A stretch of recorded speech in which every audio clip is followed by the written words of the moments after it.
haven't been recording? No, yeah, no, it looks like it. And we can just keep all this shit in. Welcome to the fucking worst. Welcome to the worst, Chad Austin. By popular demand, my guest sitting with me, no, I'm just kidding. No one has demanded him. But I got him here anyways because he's doing me a solid. Welcome. Best introduction.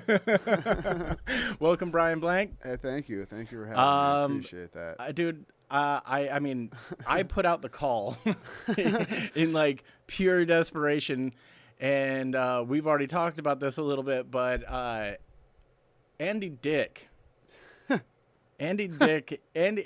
was actually, he was going to be, I was hoping, was going to be my guest this week because at last Sunday, a week ago, he calls me at 1:30 in the morning. I don't have Andy Dick's number. I just so happen to be awake. And I answer the phone, and it's just like, hey. Solid impression, though, already. I mean, I can get a couple good words out, but I'm not even going to try to talk in full sentences in his voice. It's Andy Dick. But no, so he calls me, and he was walking down the street by Las Perlas. My friend was there eating tacos. And he just stops and starts talking to them because it's a very Andy Dick move. Yeah, that's what he does. And my friend happens to mention, he's like, my buddy has a great podcast. I was just on it. And Andy Dick's like, what's it called? I want to be on it. Who is he? And then, it went from there. And so I talked to him for a brief second. And then, to make a long story short, the next day when he sobered up, I never heard from him again. No response. And actually, when talking to you about this off camera, you said that you had an Andy Dick story. I have an Andy Dick story too. I used to work at the Hollywood Improv, and there was a show in the lab portion, so the smaller room, but nonetheless, still sold out show called "Everybody Has an Andy Dick Story," and it was hosted by Andy Dick, and I forget who the other co-host was, but I do remember that they got in a slight argument, and by that I mean the co-host said nothing wrong whatsoever, and Andy Dick flipped out and was like, "Well, then you host the show," and just walked out on the show called "Everybody Has an Andy Dick Story." Which, I literally just heard this story 5 minutes ago, and it still made me laugh because, and the funny thing is that, like, you mentioned this, like, everybody has an Andy Dick story. When I told that one of my coworkers, I was like, yeah, dude, I think I'm going to get Andy Dick on my show and everything. And he's like, oh, yeah? He's like, I have Andy Dick's phone number too. I was like, what? He's like, yeah. He's like, I met him on the street on Fairfax one day, and within 5 minutes of him talking to me, he grabbed my phone and put his phone number in. He's like, I think that you officially live in LA once you've ran into Andy Dick. Oh yeah, and like been a part of his shenanigans in some way. And I was like, all right, dude. Like, I've also seen him get kicked out of a bar on Hollywood Boulevard. Dude, that is the one thing that like makes the most sense is Andy Dick getting kicked out of bars, because that dude is just fucking. I mean, he's on his own plane right now. Oh yeah. And When Ben Stiller doesn't want anything to do with you, you know you messed up. You fucked up a little bit, dude. I mean, well, not only Ben Stiller, but I don't think Pauly Shore has anything to do with him anymore either. And that's even worse. That is even worse. That is on a whole nother level. Dude, Pauly Shore's like, nah, buddy. Dude, there I am with impressions again. I'm killing it tonight. Crushing it. Killing it. Okay, so, well, first of all, you had a show last night here at this wonderful place, Third Wheel Hollywood. How did that go? It went really pretty good. It was our first show here. I'm getting better at being a producer, but still not the best, admittedly, producer. Yeah. But for a first time show, that was probably the best first time of a show that I've done. So I'm pretty okay with it. And what's the show called? Because you're gonna start doing it monthly, correct? I am. Yeah, it's called Done Goofed. Done goofed, dude. Yeah. See, and there's the big part. There's a big part of the producing show is getting the name in there. Done Goofed. Goofed. Me and Kyle Lehner, co-host, co-producer. Yeah. Nice. Yeah. Who all was on the show last night? we had Jeremiah Watkins, and then a whole bunch of people that start with the letter M. We had Mike Falzone, we had Madison Sinclair, we had Mikey McCarran, and we had Margot Hamilton. Holy shit! you really did just have all M's, dude. That was our first done goofed as co-producers. It wasn't on purpose. That was literally a done goofed accident. You see, and I mean, and also I just think that's kind of fucking amazing that it just worked out that way. But I get it with the whole like first producing thing, because my first show producing, like getting it all ready to go, is here tomorrow. Oh, nice. Hell yeah. I'm on it. Yeah, you're on it. Yeah. You're like, oh, hell yeah, dude. That's fantastic. What's it called? I want to come. Yeah, tomorrow night. Well, when this comes out, hopefully tomorrow, tonight is going to be the roast battle at Third Wheel Hollywood. And it's going to be the first roast battle hosted here. And hopefully, if I don't fuck it up, I'll be hosting them in months to come as well. Like, hell yeah. you know, I'm gonna try to make it a monthly thing here. You know, so far, I'm gonna tell you right now, I haven't been having the best fucking luck with this, because I send out the call to get a bunch of people on here, and I get hit up by a ton of people when I first say it. And then that they want to do the show? Oh yeah, that they want to do it. They're like, oh yeah, I'm in. And so I was like, tight, we're doing this. This is fantastic. I could have like 15 roasts tonight, you know? And then I thought, because never once hosted or ran a roast battle before. I've been in a couple, but I've never done this part. I thought, hey, I've never chosen the person that I've roasted against, so I'm gonna do this random to make it as fair as possible. I was gonna ask. Yeah, I was definitely gonna ask. Yeah, I'm gonna make this as fair as possible. I'm gonna do this random. So I found a website called pickerwheel.com, and it literally looks like a Wheel of Fortune wheel. And I added all of these fucking names to it, and then I just started hitting the spin button. Hell yeah! And then every time it landed, that person got matched to this person. So I open up a group text with a bunch of the people, and I'm like, this is who you're battling. And within 5 minutes, I get like 8 messages separate from the group. So I don't even know this person. I don't even know this person. You know, I have to work. I'm going to be out of town. I didn't even know. And it was just like, all right, tight. So I got to scramble again, because the fucking 8 battles that I thought I had is now down to 3. I thought it was 4. Well, no, it's 3. it was 3 at first. It was 3 at first, and then I brought it up to 4. And now it's back down to 3. And now, as of tonight, it's back down to 3. My person hasn't backed out yet. No, right? you're good. Okay. I would have told you if your guy backed out. I do have a. So what's the? Because me and Elliot don't know each other all that well either. We did meet. Okay. I was curious as to how like that answers the question, because so I have I mean, this isn't gonna air before the. No. Okay. I mean, I'm not giving anything away, but inside information that okay. So my roommate is gay. And he was like, "Oh, they gave you the gay dude? They're trying to hose you."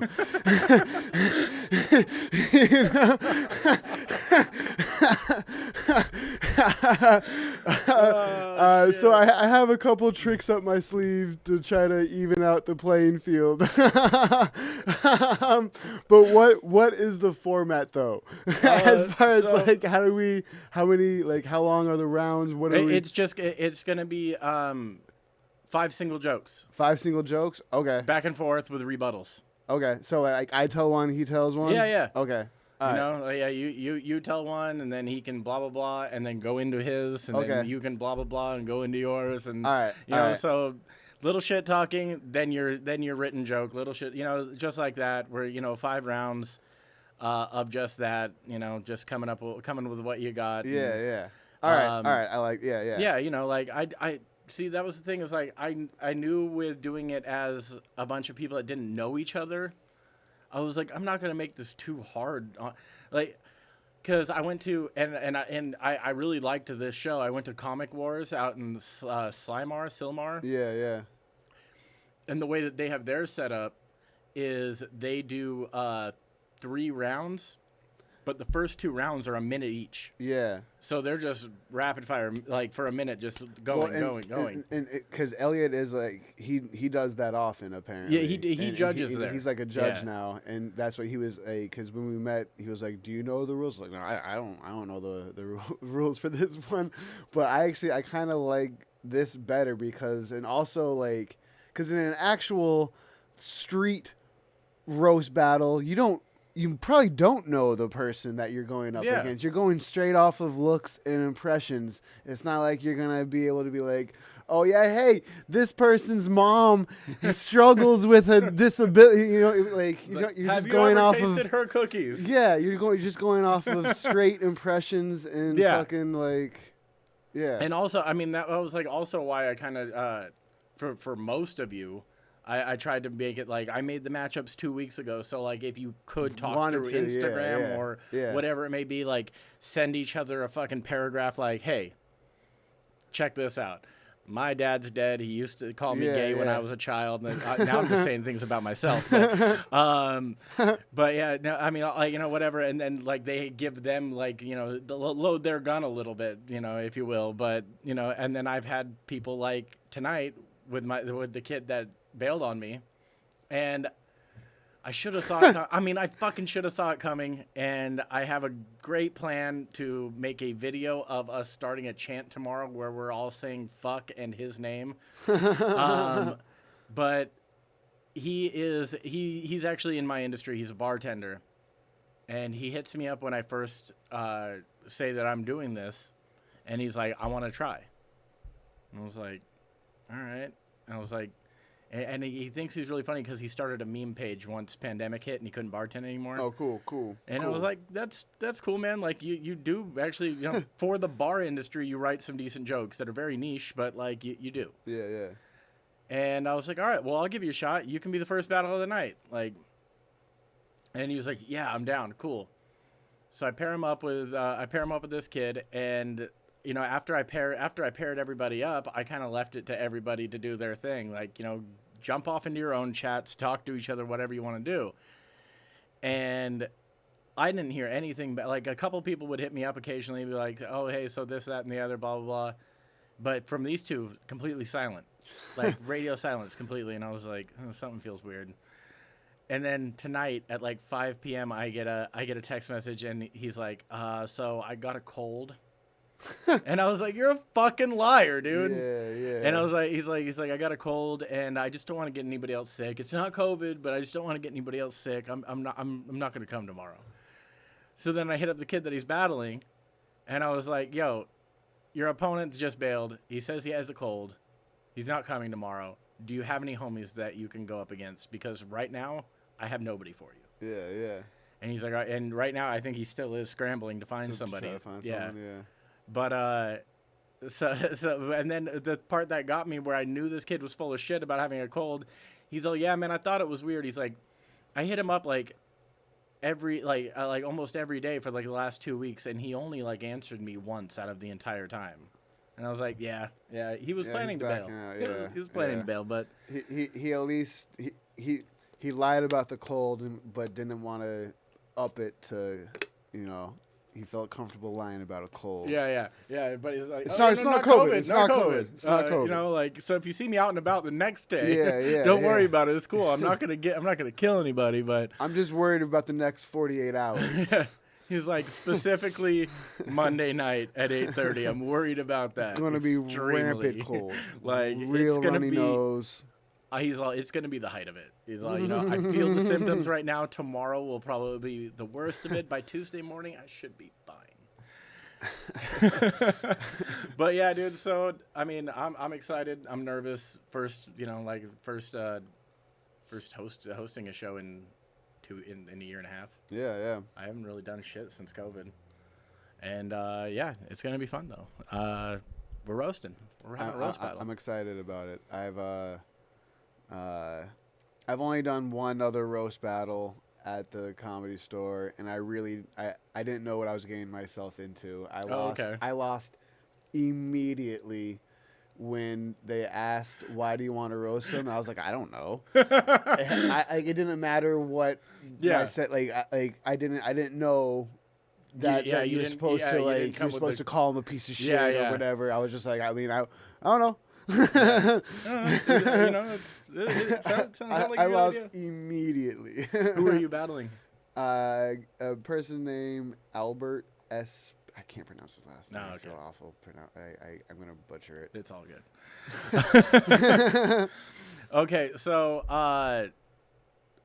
let's get into some of this stuff that, for the worst, because sometimes I just end up rambling for too long, and then we don't even get into the shit that I spent all afternoon typing up, and I'm just like, why?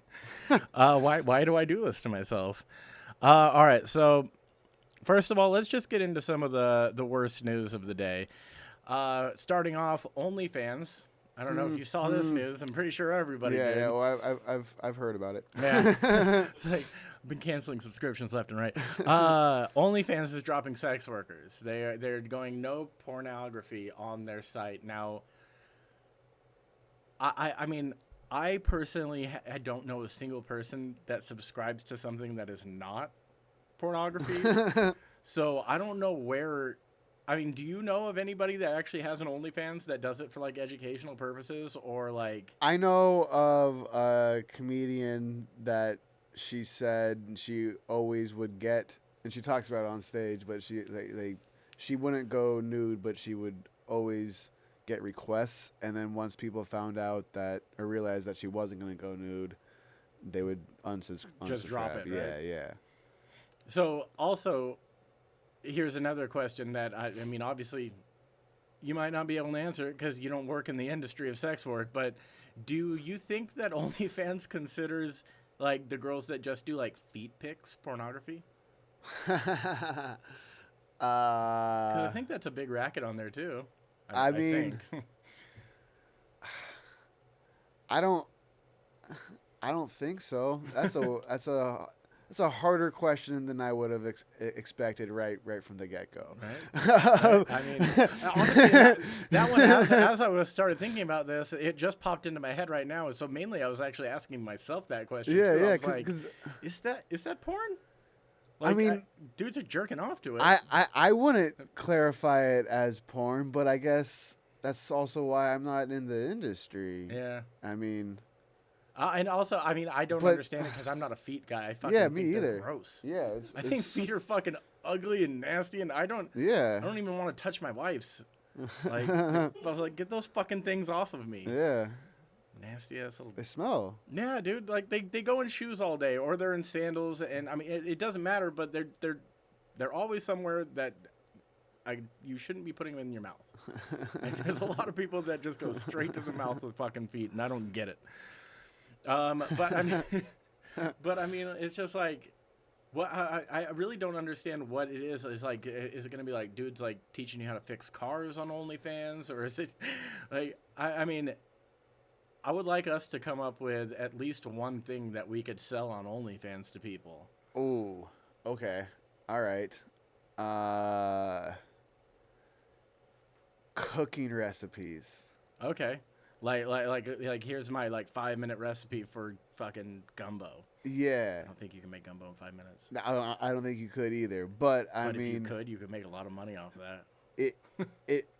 I pretty much just copied South Park's episode of the cooking channel where they made that Creme porn. fraiche. Yeah.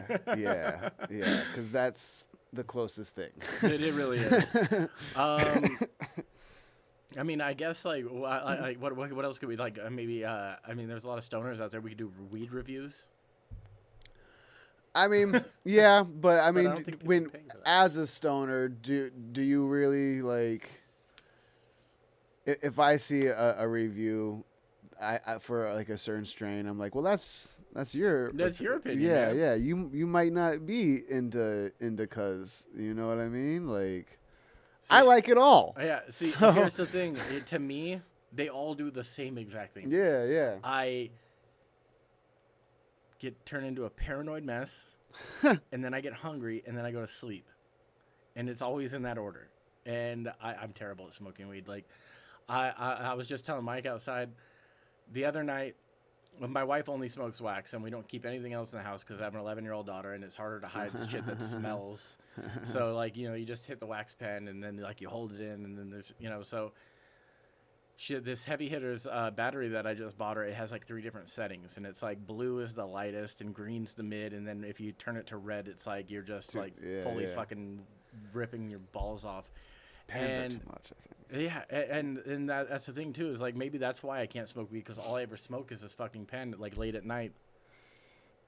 She hands it to me and I don't even think to check the setting, and I hit it and it was on red, and I just blow out this fucking giant cloud, and instantly I'm like, oh fuck, here, I'm gonna go for a ride right now. And I kid you not, within 15 minutes I was having a panic attack because I forgot what a noun was. Ha.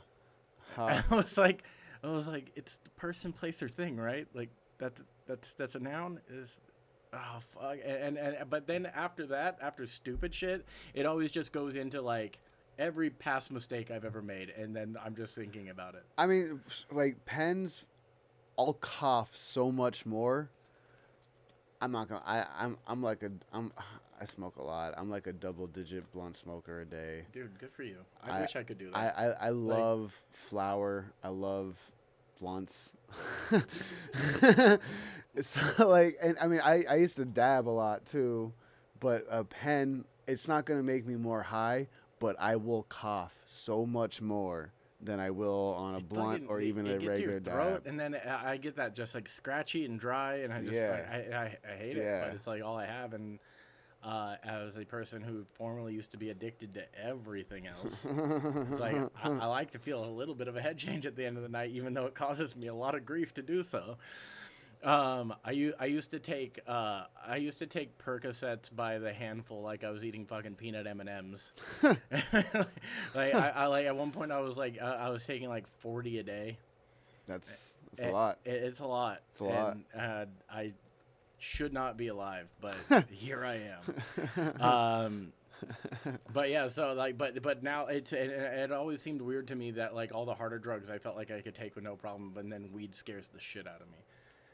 But you know, that's weird. Right? It's strange. That is weird. Like, but it's just I don't know. It's how this thing works. It stops the. You should practice smoking weed more. I should. But the thing is though, I work between 12 and 14 hours a day, so I need that like I need like that like week vacation is what I need. Yeah. Like that week vacation where it's like, okay, I'm gonna start in the morning because I can, and I'm just gonna keep it going and slowly build this tolerance. I have consistently had jobs where that is not an issue. Yeah. Of just smoking in the morning and then just continue on with my day. The funny thing about being like a career bartender is like it is no big deal if you want to rip shots of booze all night long and no one gives a shit, no one bats an eye. But if I was to come in a little bit and like, they'd be like, Chad, what are you doing? Go home. So I feel like bartenders do get more drunk and serve, because I was a server at Cheesecake Factory. Oh, okay. And most servers smoke. Well, at least more than half. No, more than half. I sure. I actually agree with that. I fully agree with that. Like I like a lot of the servers come in ripped. Before they right before, and then most bartenders they'll smoke afterwards, but they'll be drinking instead of smoking. Yeah, you're drinking while you're working. Yeah, it's just like I'm making drinks, and then like the bar back or other bartender is like pouring shots, and you're taking it while like in between. Yeah. But yeah, it's a strange thing like that, like this industry, because you're like everyone's just fucked up all the time, you know, off of whatever their choice is, and there's a lot of blow, a lot of it, and I mean actually the last job I worked at, I'm actually so glad the pandemic shut this place down because like I legitimately would have been like poorer than poor if. The guys in the kitchen sold it, so it was always there. Yeah, that's most. So you know, so it's just like, okay, I've had a couple too many shots. See, I feel like the fact that I do smoke as much weed that I do, that's much more I don't really fuck with coke because I mean I'm much more of my Yeah. yeah Down here. yeah. No, I had either. an old roommate of mine that did as much like the amount of weed that I smoked, he did just as much coke. Really? Yeah. God damn. And there was only one time where I had a friend over and we were smoking, and he was coked the fuck out, and he tried hanging out, and he was just like, I'm on a different level than you guys are now, aren't I? I feel like I'm messing things up. He's like, you guys are here, I'm there. He's like, I'm really fucking up with this whole fucking dynamic. I really have to go. Okay, so yeah, fucking OnlyFans, and I just honestly think that they are going to kind of reverse that. Like, I think They should. That's a bad business decision. Like, even if it's like a prideful thing where they're like, we have to, like, we said we're gonna do this in October and we have to do it, and then they shut it down in October. Once it just goes, like November 1st comes, they're like, all right, we're offering deals. Like, get your favorite porn star, sex worker, whatever. Sorry, don't mean to offend. You're not all porn stars. Yeah. And How is sex worker less offensive than porn star? I don't know. What I'm still trying to figure all of this out. I'm friends with a porn star. It's a dude, but like he would be. He like if you were to call him a sex worker, he'd be like, "What the fuck are you talking about?" I mean, personally, I think porn star sounds great because Sounds like, way you're cooler. You're a star, dude. Yeah. Like, the word star is in your name. Sex worker is just like, oh, I have a job. Yeah, the word worker is in the title. Yeah. You want star or worker? I'd much rather be a star. Yeah. Right now, I'm currently a worker. Yeah. I'd rather be a star.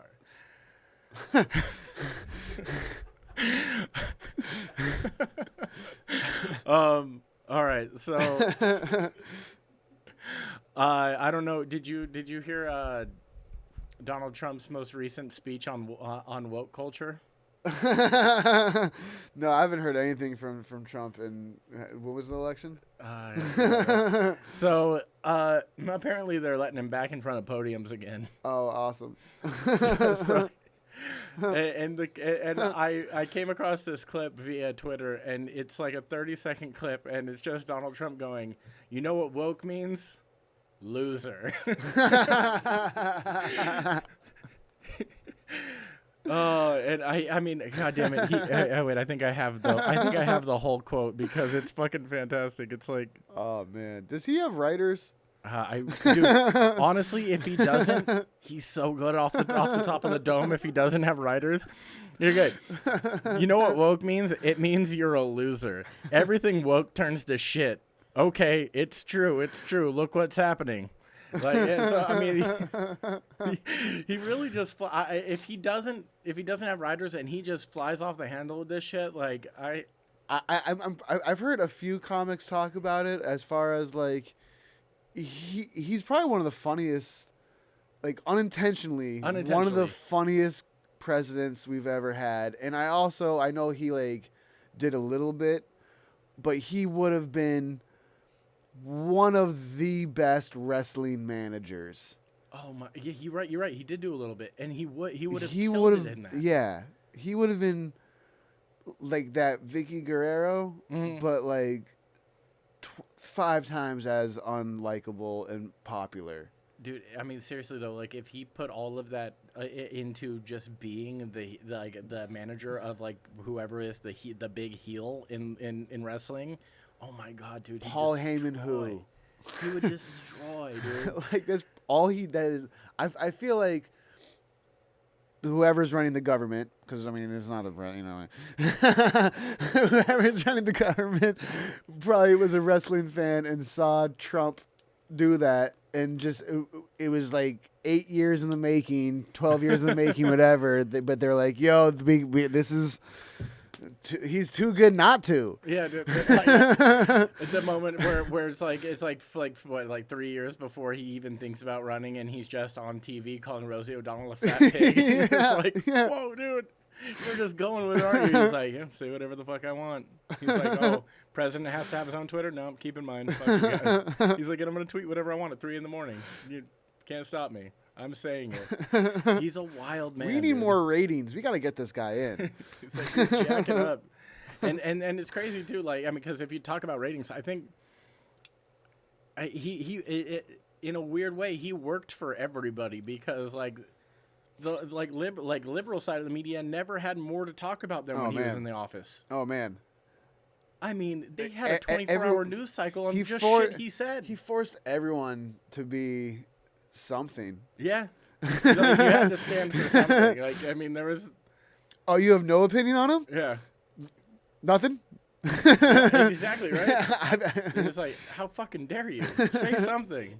Like, do you like him? Because I want to fight you. Do you not like him? Because somebody else wants to fight you. Yep. Like, it had to be one of the two. Mm-hmm. Did you happen to see what's happening with, like, Bam Margera and, like, the whole Jackass 4 crew? I heard, refresh me. I did hear something, but... So, this article popped up this morning, and I thought it was interesting. I guess, so, he got fired from Jackass 4. Like, he claims that he wrote a lot of the bits, and he was, like, you know, a big part of, like, getting the crew back together. And he claims that Johnny Knoxville and Spike Jonze and Jeff Tremaine came to him and were basically like, you have to sign this. This is a wellness agreement. Basically stating that you're going to be sober the whole time we're filming. And if you fuck up, you're fired. So apparently he fucked up and they fired him. And now he came out saying that in the wellness agreement, like he got basically, he's saying that they just wanted him out and he got fired for taking drugs that are prescribed to him, which is Adderall. He pissed positive for Adderall is what he's saying. But the weird thing is like he keeps on talking about this wellness agreement, but out of everything in his contract, it's the one thing that's missing. Is the wellness he can't show it to anybody. Yeah, he's just saying that it was there. Yeah. So I mean, the man's flown off the handle for years. Yeah, I was gonna say he doesn't. I mean, the last few times I've seen pictures or just heard like a clip or something, he did not look.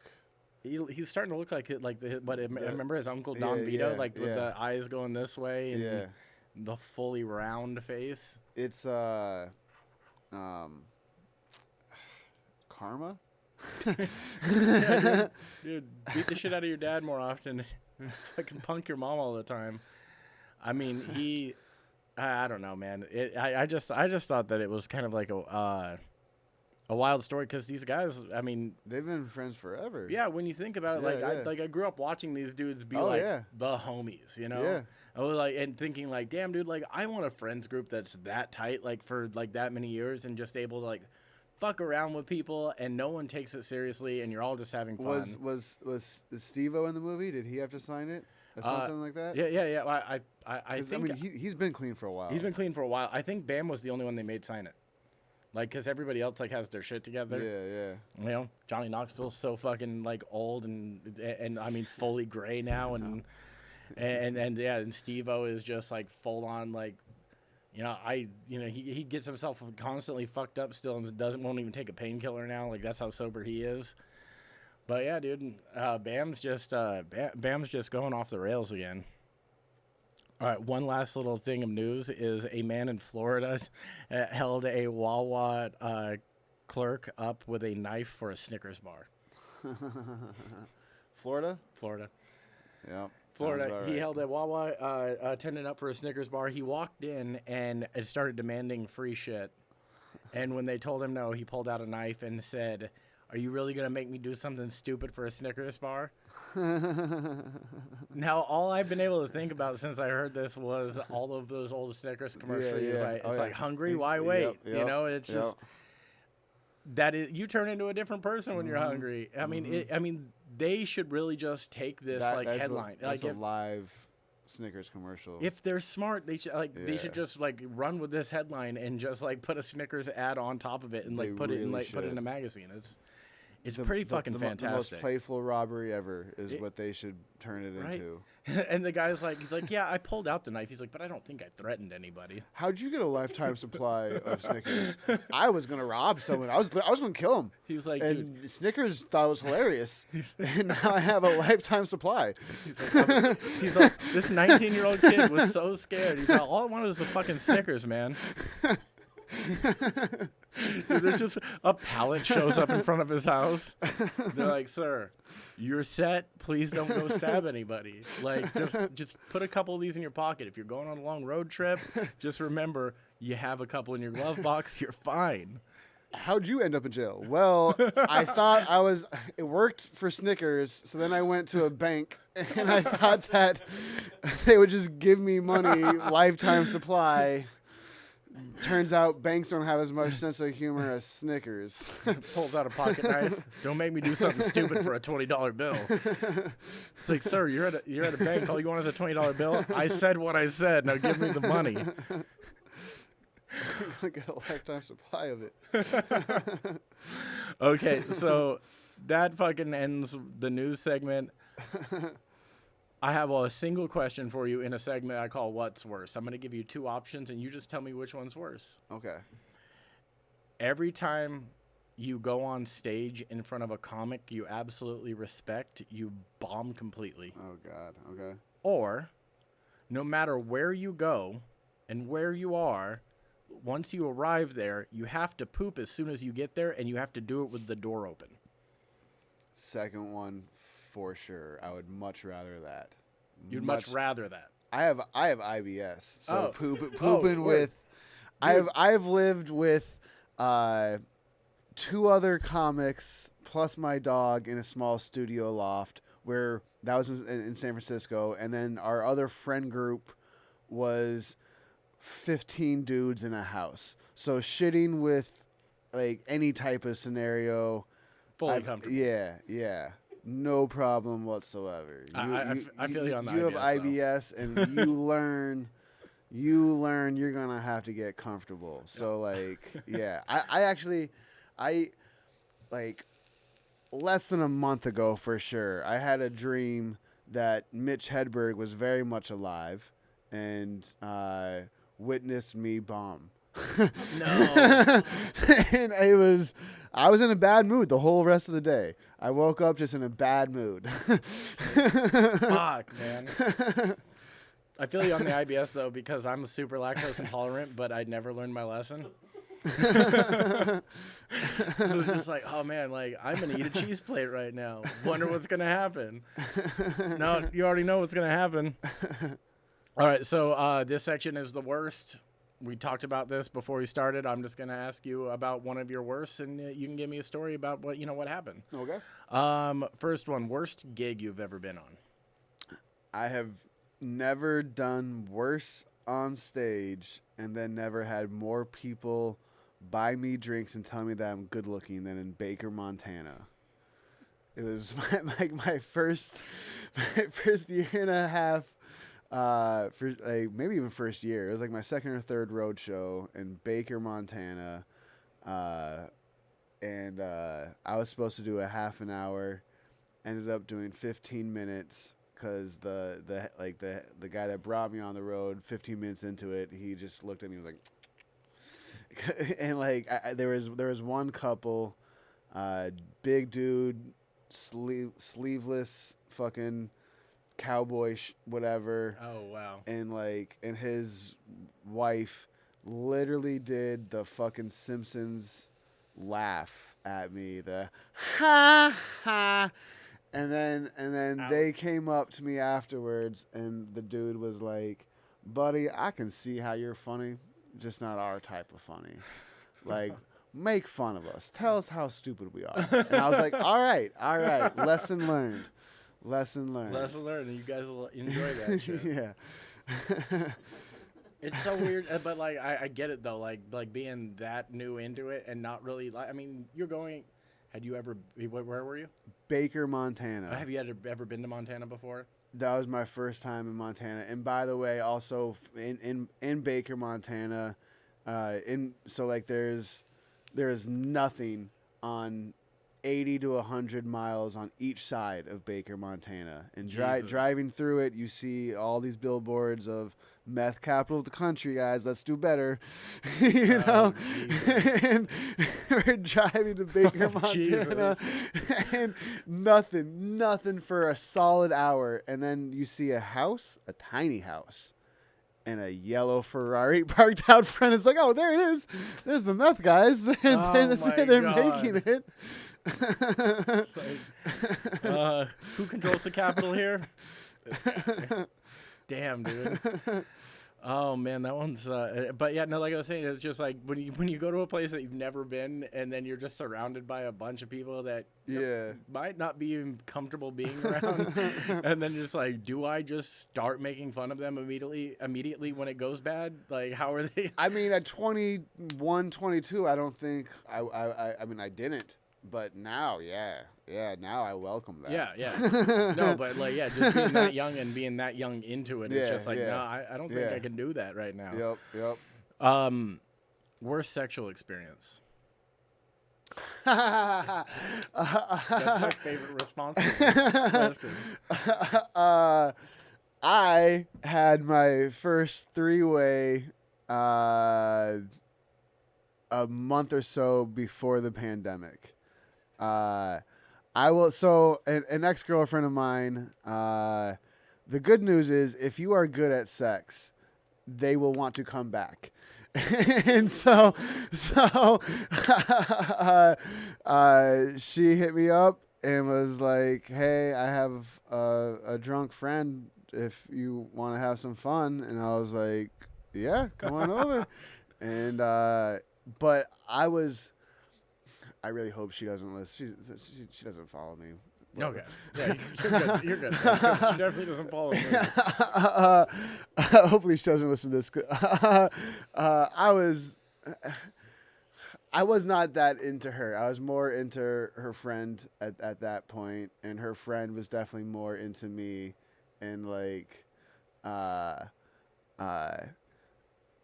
we even actually, like, she went to the bathroom and like we started making out, and then once my ex came back out, she like jumped off of me and we acted like nothing was going on.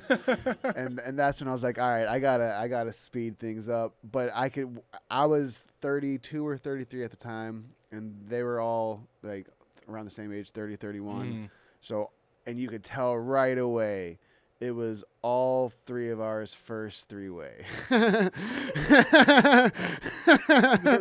Because there's that, where do we go from here? So many grabbing of like it was just like no one knew exactly what to do. And then, like I said, I was much more into the other girl than my ex because she was newer. Yeah, absolutely.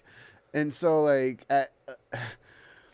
yeah, it was just like once, and also it's a bad look if you're more into the other person than the person that invited the other person. Yeah, no. You know, like it just added to some more awkward. Like there's a little bit of tension there. Yeah.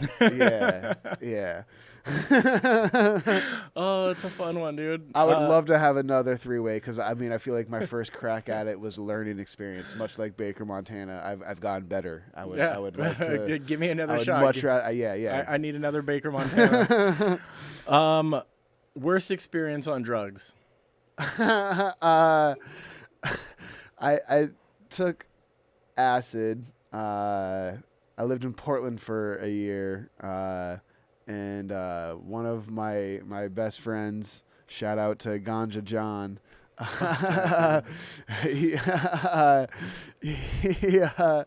we took acid at like 11 o'clock at night, so we were up the whole night. Oh yeah. And then one of our friends, another friend, was like, "Hey, you want to come get an espresso?" And so we were just tripping on acid the whole night, and then decided to go get an espresso, which I don't think I've actually ever really had an espresso. And when you're on acid, you don't really know that, oh, I've never had this before. I don't know exactly. And an espresso for both of us, both Ganja John and I, as soon as we hit the espresso, it was like, oh, this is a bad idea. Because it just it restarted just everything. Ramped up. It just restarted the trip. I don't know why. I don't know how, but it did. For both of us. Your brain just started going, okay. For like, yeah. We're keeping this party going. It was another 6 hours. Well, I mean, that's actually a learning experience for some people that really like acid. Drink an espresso. Oh yeah, do that then for sure. It's like, if you want to keep that party going and not have to spend as much money by doing so, just drink an espresso. I mean, it's really not. You're actually giving people solid advice right now. Glad I could help. Worst joke from when you first started, if you remember any. Let's see. I've liked most of my jokes, but I don't do any more Jewish jokes. Oh, okay. Or at least I've done kind of one, but I feel like kind of forced into it.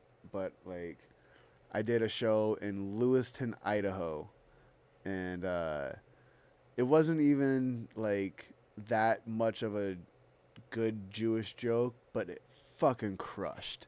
It crushed harder than anything else that I had said, and it was like, "Oh, you motherfuckers are just laughing at something about being Jewish." You know what I mean? It could have been anything. You yeah, fucking people. yeah, and it was like, "Oh, I don't like that." So I haven't done. You kind of just steered away. Yeah.